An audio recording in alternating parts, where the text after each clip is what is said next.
Mummy त्यांचा होता उपवास आणि जेवायला बनवलेली गवारीची भाजी. गवार सांगितलं तर बापरे माझ्या डोक्यातच जाते. म्हणून पटकन दादाला फोन फिरवला आणि सांगितले येताना अंडी घेऊन ये.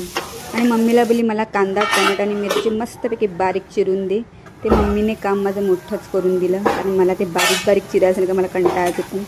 मग ते चिरून दिल्यानंतर पॅन ठेवलं, त्यात तेल टाकलं आणि मस्त ते शिजवायला ठेवलं. शिजल्यानंतर त्यात मीठ, हळद आणि आपला फेमस आणि स्वादिष्ट कोळी मसाला.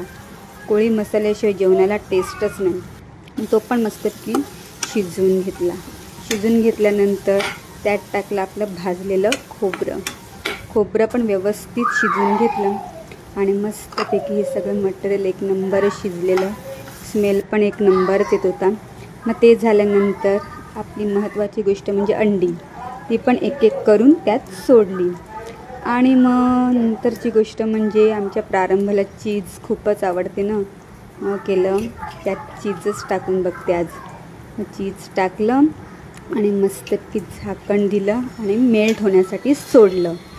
मग थोड्या वेळात प्रारंभाला मी सांगितलं, प्रारंभ आज तुझ्यासाठी काहीतरी स्पेशल डिश बनवली.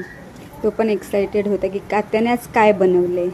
हे सगळं चीज मेल्ट झाल्यानंतर त्यावर मी कोथी सोडलं.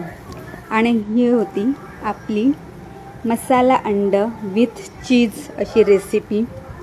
पहिल्यांदाच बनवलेली आणि ती खूपच छान झाली. मग काय डिशमध्ये घेतली आणि त्यात गरमागरम चपाती आणि मस्त खायला सुरुवात केली. बापरे एक नंबरच झालेली. मी खाल्ली आणि प्रारंभाला सुद्धा खाऊ घातली. आणि अशी होती ही माझी आजची अंडा रेसिपी.